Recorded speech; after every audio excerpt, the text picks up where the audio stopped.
பரிசுத்தமுள்ள நல்ல தகப்பனே, உமக்கு நன்றி செலுத்துகிறோம் கர்த்தாவே. நிறைவாய் நடத்துகிற தெய்வம், எங்களை நீர் நிறைவாய் நடத்தினீர் அப்பா. ஒவ்வொரு பிள்ளைகளுடைய வாழ்க்கையிலும் அற்புதம் செஞ்சீங்க. ஆவியானவர் இந்த வேளையில் நீங்கள் இவர்களோடு கூட பேசும்படியாய் கெஞ்சுகிறேன். அடியேலை மறைத்து நீங்கள் வெளிப்படுங்க. உம்முடைய வார்த்தையாய் அது தொனிக்கட்டும். உம்முடைய பிள்ளைகளுக்கு ஏற்ற வார்த்தையாய் அது அமையட்டும். என்னை முழுவதுமாய் ஒன்றுமில்லை என்று வெறுமையாக்கி உம்முடைய சமூகத்தில் சமர்ப்பிக்கிறேன். இயேசுவின் நாமத்தில் ஜெபிக்கிறேன் ஜீவனுள்ள நல்ல பிதாவே, ஆமீன் ஆமீன். நம் ஆண்டவரும் இரட்சகருமாகிய இயேசு கிறிஸ்துவின் இனிதான நாமத்தில் உங்கள் யாவரையும் வரவேற்கிறோம். 2023 ஆண்டின் கடைசி நிமிடங்களில் நாம் நின்று கொண்டிருக்கிறோம். இந்த 2023 ஆண்டில் தேவன் கொடுத்த வாக்குத்தத்தம் ஏசாயா 60:20. உன் சூரியன் இனி அஸ்தமிப்பதில்லை, உன் சந்திரன் மறைவதும் இல்லை. கர்த்தரே உனக்கு நித்திய வெளிச்சமாயிருப்பார், உன் துக்க நாட்கள் முடிந்து போம் என்ற வாக்குத்தத்தத்தை கொடுத்தார். எத்தனை பேர் சொல்ல முடியும் இந்த வாக்குத்தத்தம் என்னுடைய வாழ்க்கையில் நிறைவேறிற்று என்று? நிச்சயமாய் நாம் சொல்ல முடியும். நம்மளில் இருக்கிறவங்க 90% பீப்புள், 90% மக்கள் இதை உணர்ந்தவர்களாய் இதை தங்களுடைய வாழ்க்கையில் சுதந்திரித்து கொண்டார்கள். அது ஊழியக்காரர்களாகிய நாங்களாக இருக்கட்டும், ஒவ்வொரு குடும்பமாக இருக்கட்டும். உன் சூரியன் இனி அஸ்தமிப்பதில்லை, உன் சந்திரன் இனி மறைவதும் இல்லை. கர்த்தரே உனக்கு நித்திய வெளிச்சமாயிருப்பார், உன் துக்க நாட்கள் முடிந்து போயிற்று என்று. அப்போ சூரியன் அஸ்தமிப்பதும் பின்பு உதிப்பதும் இயற்கையாய் நடக்கிற ஒன்று. காலையில் சூரியன் உதிக்கும், மாலையில் மறையும். இது சிறு வயதிலிருந்தே நம்ம படித்தது போல இது அப்படியாய் நடக்கும். இதில் எந்த மாற்றமும் இல்லை. ஆனால் நான் சொல்லுகிறேன், கர்த்தராகிய தேவன் வரும்போது, இயற்கையை உருவாக்கிய தெய்வம், ஒரே ஒரு வார்த்தையினால் இந்த வானத்தையும் பூமியையும் சகலத்தையும் உண்டாக்கிய தேவன் வரும்போது இயற்கைக்கு மாறாக வேத வசனம் சொல்லுகிறது, உதித்த சூரியன் இனி மறைவதே இல்லை, அதற்கு ஒரு அஸ்தமனமே இல்லை. உதித்த சந்திரன் அது மறைவதே இல்லை, அதற்கு ஒரு அஸ்தமனமே இல்லை. ஏனென்றால் அடுத்த வாக்கியம் இவ்வனமாய் சொல்லுகிறது, உலக வழக்கத்தின்படியும் இயற்கையின்படியும் இதுதான் நியமம். ஏன் அப்படி மறைவதில்லை, ஏன் அப்படி அஸ்தமாவதில்லை என்றால் கர்த்தர் இறங்கி வந்தார். கர்த்தரே உனக்கு நித்திய வெளிச்சமாய் இருப்பார்.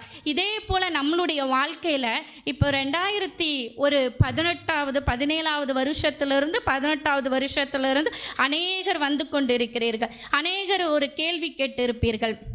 2018 நான் வந்தேன், என்னுடைய சூரியன், என்னுடைய பிளஸ்ஸிங், என்னுடைய ஆசீர்வாதம் அது உதிக்கும், அது தோன்றும் என்று 2018 நடக்கலை, 19 நடக்கும் என்று, 19 நடக்கலை, 20 நடக்கும் என்று, இப்படி அநேக வருடங்கள் நீங்கள் காத்து கொண்டிருக்கலாம். ஆனால் ஏமாற்றமான ஒரு சூழ்நிலை மிஞ்சிருக்கும்.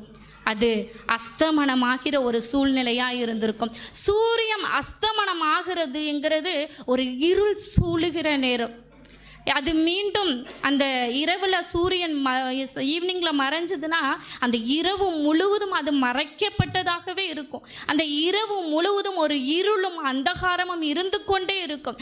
இதே போலத்தான் நம்முடைய வாழ்க்கையில் அநேக காலகட்டத்தில் இது நடக்கவே நடக்காது போல நம்முடைய வாழ்க்கையில் என்று மாறுமோ, என்று இந்த நிலை மாறுமோ என்று நாம் ஏங்கி தவித்திருக்கலாம். ஆனால் 2023 ஆண்டில் தேவன் சொன்னார், உன்னுடைய சூரியன் இனி மறைவதும் இல்லை, உன் சந்திரன் அஸ்தமிப்பதும் இல்லை. நீ எந்தெந்த காரியத்திற்காக எந்தெந்த சூழ்நிலையில் எல்லாம் நீ துக்கப்பட்டுட்டு இருக்கிறியோ, அது எந்தெந்த இடத்திலெல்லாம் ஒரு வெறுமை இருக்கிறதோ, எந்தெந்த இடத்துலலாம் ஒரு குழப்பம் இருக்கிறதோ, எந்தெந்த இடத்திலெல்லாம் நஷ்டம் இருக்கிறதோ, அந்த எந்த இடத்திலெல்லாம் அஸ்தமனமான ஒரு சூழ்நிலை இருக்கிறதோ, அந்த இடத்தில் தேவன் அற்புதம் செய்வேன் என்று வாக்கு கொடுத்தார். நாம் நிச்சயமாய் சொல்ல முடியும், அந்த இடத்தில் தேவன் அற்புதம் செய்தார்.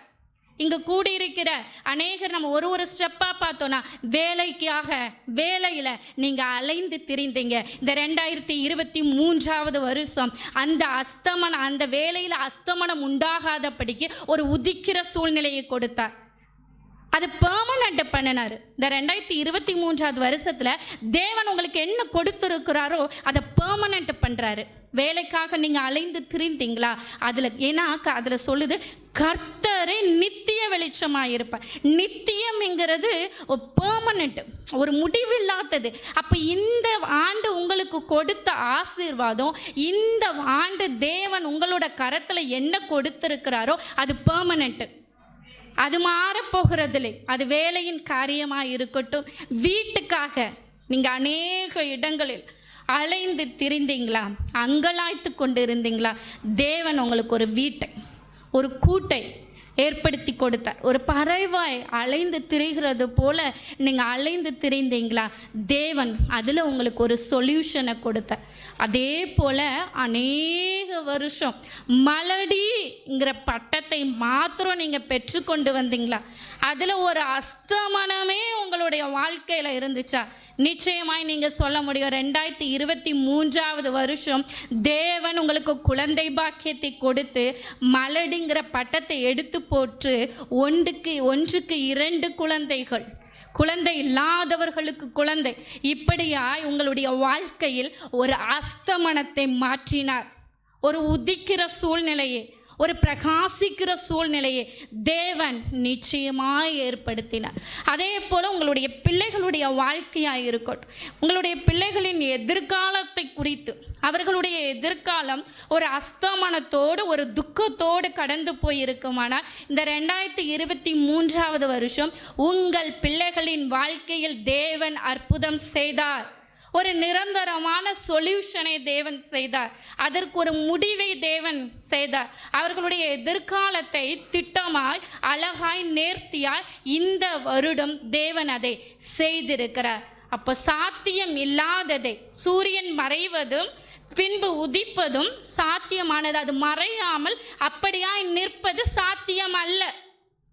அப்போ சாத்தியம் இல்லாததை இந்த 2023 வருஷம் தேவன் நம்மளுக்கு சாத்தியப்படுத்தி கொடுத்திருக்கிறார். அது நமக்கு சபைக்கு கொடுத்த இடமாக இருக்கலாம். சாத்தியம் இல்லாதது, நடக்க முடியாதது, யாராலும் நினைத்து பார்க்க முடியாதது, ஒரு சுயத்தால் அதை சாதிக்க முடியாதது. உங்களுக்கு குழந்தை பாக்கியம் இல்லையா? உங்களுடைய சுயத்தினால் உங்களுக்கு கிடைத்திருக்குமானால் உங்களுக்கு கல்யாணம் ஆன அடுத்த வருஷமே 2வது வருஷமே கிடைத்திருக்க வேண்டும். சாத்தியம் இல்லாததை சாத்தியமாய் மாற்றி கொடுத்தார். இந்த வருடம் உங்கள் துக்க நாட்கள் முடிந்து போயிற்று. அப்போ தேவன் சொல்லுகிறார், இன்றைக்கு உங்களுடைய வாழ்க்கையில் நீங்கள் எழுதி வச்சுக்கோங்க, 2022 வருஷம் வரைக்கும் எதெல்லாம் கிடைக்காம துக்கத்தோடு நீங்கள் அநேக இடத்துல நீங்கள் அடிமைப்பட்டு கிடந்தீங்க.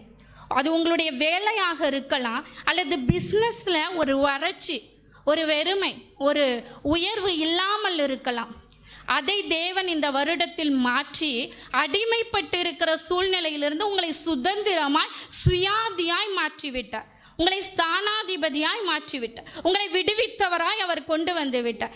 நான் சொல்லுகிறேன், 2022 வரைக்கும் கிடைக்காத ஒன்று 2023 வருடம் உங்களுக்கு என்ன கிடைத்ததோ, இந்த நிமிஷம் இந்த நேரத்தில் உங்களோட கரத்தில் என்ன இருக்குதோ அதுதான் உங்களோட வாழ்க்கையில் பெர்மனெண்ட். இந்த 24வது வருஷம் தருகிறதெல்லாம் உங்களுக்கு மல்டிப்ளை.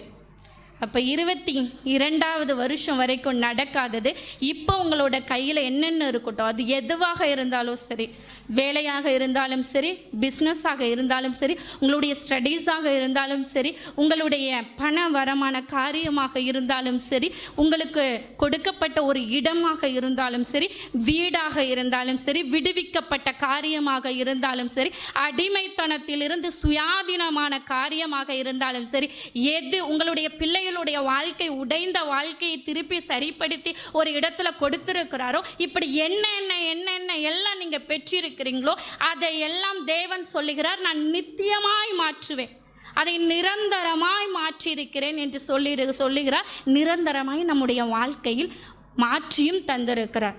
இப்போ அதை நாம் சுதந்திரித்து கொள்ளுகிறவர்களாய் நம்ம இருக்க வேண்டும்.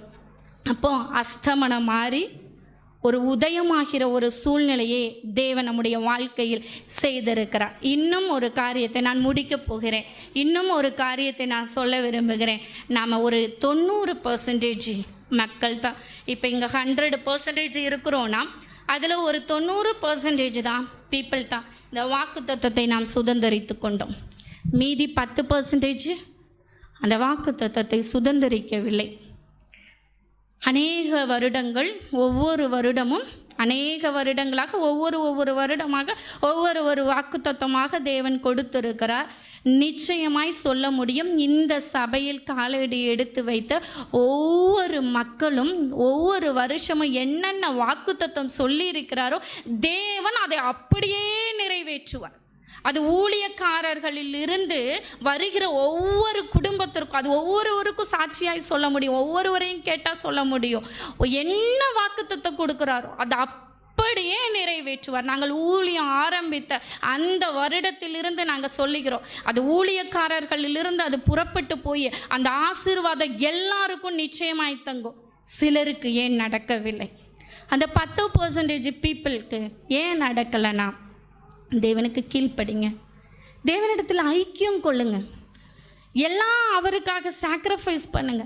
அவர் என்ன சொல்லுகிறாரோ அதை அப்படியே கீழ்ப்படிங்க. அதுக்கு அப்படியே அவருடைய பலத்தை கையுக்குள்ளாக அடங்கி இருங்க. அவர் உயர்த்தும்படியா, அவர் நம்மளை நிலைநிறுத்தும்படியா, அவருடைய ஆளுகைக்குள்ளாய், அவருடைய பலத்தை கையுக்குள்ளாக நீங்கள் இருக்கும்படியாய் உங்களோட கூட நான் கேட்கிறேன். ஒரு மாய்மாலமான கிறிஸ்தவ வாழ்க்கை வாழ்ந்தோம், வெறுமனே நம்ம வாழ்ந்தோம் நிச்சயமாய் சொல்ல முடியும். அநேகர் இல்லை, ஒரு சிலர் ஆலயத்திற்கு வரும்போது மாத்திரம் கிறிஸ்தவர்களாக, வெளியில் போனோன்னா அவங்க டிபிலலாம் கூட நான் பார்க்குறேன், பொட்டு வச்சுட்டு பூ வச்சு, அப்போ பொட்டு வைக்கிறது பூ வைக்கிறது தப்பா அப்படின்னா அது அப்படியே சபையில் செய்யலாம். அப்போ சபையில் ஒரு வாழ்க்கை, வெளியில் ஒரு வாழ்க்கை. இவர்களுடைய கிரியைகள் இந்த வாக்குத்தத்தம் நிறைவேறாத போது தேவன் அதை வெளிப்படுத்துகிறவராக இருக்கிறார். ஏன் நான் இந்த கடைசி நிமிடங்களில் நான் இதை சொல்கிறேன் அப்படின்னா, இவ்வளோ வருஷம்தான் போச்சு, அநேகர் இந்த வாக்குத்தத்தத்தை சுதந்திரித்து கொண்டே இருக்கிறாங்க. நான் சொன்னேன், சாத்தியம் இல்லாதது சாத்தியமாகிறது, நடக்கக்கூடாதது நடக்கிறது. எப்படி தேவனே வந்து இறங்கி அவங்களுடைய வீட்டில் ஒவ்வொரு நபருக்கும், அது குடும்பத்திலையும் சரி ஒவ்வொரு நபருக்கும் சரி அற்புதத்தை செய்து கொண்டே இருக்கிறார். தேவன் பட்சபாதமற்றவர். அவர் இவங்களுக்கு தான் செய்வார், இவர்களுக்கு தான் செய்வார் என்று அல்ல, அத்தனை பேருக்கும் அவர் செய்வதற்கு உண்மை உள்ளவராய் இருக்கின்றார். ஏனென்றால் எல்லாத்தையும் உருவாக்குகிறவர் அவர். நம்மளுக்கு 3 குழந்தைகள் 4 குழந்தைகள் இருந்தாங்கன்னா அத்தனை பேர்த்தையும் நம்ம ஒரே மாதிரியாக தான் பார்ப்போம். அதே போல தான் நம் தேவாதி தேவன் இந்த உலக தாயும் தகப்பனையும் காட்டிலும் மேலானவர். அவர் பட்சபாதம் அற்றவர். ஆனால் அவங்க வாழ்க்கையில் நடந்தது என் வாழ்க்கையில் ஏன் நடக்கலை? சிந்தித்து பார்ப்போம். இதே ஒரு சூழ்நிலையோடு போய் மறுபடியும் 2024 ஆண்டு உட்கார்ந்து என்ன வார்த்தைகள் கொடுக்கிறார்களோ அதை நம்ம கரம் பற்றி நம்ம அடித்து அதை ஏற்றுக்கொண்டு அதை சுதந்திரித்து கொள்ளாமல் நம்ம போனோம் என்றால் இதே போலத்தான் நம்முடைய வாழ்க்கை நிர்கதியாய் போகும். தீர்மானம் எடுக்கிறவர்கள் ஏன் நம்ம ஆராய்ஞ்சு பார்க்கலாம், ஏன் என் வாழ்க்கையில் அது நடக்கலை? கீழ்ப்படிவோம், தேவனுக்கு ஆண்டவருக்கு கீழ்ப்படிவோம். ஆண்டவர் என்ன சொல்லியிருக்கிறாரோ அவருக்கு நேரத்தை கொடுப்போம், அவருக்குரிய காரியத்தை அவருக்காக நாம் செய்வோம், அவருக்காக நம்ம சாக்ரிஃபைஸ் பண்ணுவோம். காலையில் பாஸ்டர் சொன்னது போல் எல்லாமே அவருக்கு தான் முதலிடும். மற்ற எதுவாக இருந்தாலும் என்னால் 100% சொல்ல முடியும், ஆண்டவருக்கு அடுத்து தான் என் கணவனும் என் பிள்ளைகளும். ஆண்டவரை காட்டில் இந்த உலகத்தில் நாம் அனுபவிக்கிற இச்சைகளோ சில காரியங்களோ நம்மளுக்கு முக்கியம் அல்ல. அப்படியாய் நாம் வாழ்ந்து கொண்டு இருந்தோமானா இப்படியாய்தான் ஒரு இந்த சாட்சியாய் நம்ம வாழ முடியாத சூழ்நிலை உண்டாகும். தேவனுக்காக நீங்கள் எழும்பி நிற்கும் போது இதை வாக்குத்தத்தத்தை இங்கு கூடியிருக்கிற ஒவ்வொருவரும் அதை சுதந்திரித்து கொள்ள முடியும். இதை உங்களுடைய வாழ்வில் நீங்கள் நினைத்து வைத்து கொள்ளுங்க. என்னுடைய ஹம்பிள் ரிக்வஸ்டாக நீங்கள் எடுத்துக்கொள்ளுங்க. இந்த 2024 வருஷம் ஒரு தீர்மானம் எடுக்கிறவர்களா, ஆண்டவர் எனக்கு என்ன செஞ்சார், ஏன் செய்யலை அப்படின்னு யோசிக்கிறேன்னா, நான் ஆண்டவருக்காக என்ன செஞ்சேன்? எல்லாருக்கும் செய்கிறாண்டவர்னா சொன்னேன், 90% பீப்புளுக்கு நடந்துச்சு. அவங்க பெற்றுக்கொண்டாங்க, சுதந்திரித்து கொண்டாங்க. இன்னைக்கு சாட்சியாய் சொல்கிறாங்க, என்னுடைய வாழ்க்கையில் ஏன் நடக்கலை, ஆராய்ந்து பார்ப்போம், நாமே நிதானிப்போம், ஒரு தீர்மானம் எடுப்போம், தேவனுக்காக எழும்பி நிற்போம். எஞ்சிருக்கிற நாட்களில் அவருக்காக நாம் நிற்கிறவர்களாய் சொல்லிக்கிறவர்களாய் மாறுவோம். கண்களை மூடி நாம் யாவரும் ஜெபிப்போமா? மகா பரிசுத்தமும் இரக்கமும் உள்ள தெய்வமே, உம்முடைய வார்த்தைகளுக்காக நன்றி. நீர் எங்களுக்கு வாக்கு கொடுத்தீரப்பா, நிச்சயமாய் கரங்களை உயர்த்தி நாங்கள் சொல்ல முடியும். அஸ்தமனமான ஒரு சூழ்நிலை இருந்தது, நிர்கதியான ஒரு சூழ்நிலை அநேகருடைய வாழ்க்கையில் இருந்தது. எல்லோராலும் தள்ளப்பட்டு, வெறுக்கப்பட்டு, ஒதுக்கப்பட்டு, ஒரு இடத்தில் கூட அண்ட முடியாதபடிக்கு தனிமைப்படுத்தப்பட்டு நிர்கதியாய் நின்ற நிலையில் உங்களுடைய வாக்கு தத்துவம் வந்தது. இனி உன் சூரியன் அஸ்தமிப்பதில்லை, உன் சந்திரன் இனி மறைவதும் இல்லை, ஏனென்றால் கர்த்தரே உனக்கு நித்திய வெளிச்சமாயிருப்பார், உன் துக்க நாட்கள் முடிந்து போயிற்று என்று. இதே போல 2023 வருஷம் நீர் எங்களுக்கு கொடுத்த வாக்குத்தத்தத்தை கரங்களை உயர்த்தி நாங்கள் நிச்சயமாய் சொல்ல முடியும். எங்களுடைய வாழ்க்கையில் அதை மாற்றினீரப்பா. எந்தெந்த இடத்திலெல்லாம் நாங்கள் துக்கப்பட்டு இருந்தோமோ அந்த இடத்தில் எல்லாம் நீங்கள் ஆண்டவரே எங்களுடைய துக்க நாட்கள் முடிந்து போகும்படியா எங்களுடைய கண்ணீருக்கு பதிலாக நீங்கள் களிப்பு கொடுத்தீங்க. இதோ கர்த்தாவே, ஒரு பெர்மனண்ட் சொல்யூஷனை எங்களுடைய வாழ்க்கையில், எங்கள் பிள்ளைகளோட வாழ்க்கையில், எங்களோட வாழ்க்கையில், வேலையோட, பிஸ்னஸோட காரியத்தில், எல்லா காரியத்திலும் நீங்கள் செஞ்சீங்கப்பா. உள்ளத்தின் ஆழத்திலிருந்து கொடான கொடி நன்றி செலுத்துகிறோம். கேட்ட வார்த்தையின்படியே பிள்ளைகள் இன்னும் வாக்குத்தத்தத்தை சுதந்திரித்துக் கொள்ளுகிறவர்களாய் மாற்றுவீராக. இயேசுவின் நாமத்தில் ஜெபிக்கிறேன் ஜீவனுள்ள நல்ல பிதாவே, ஆமென்.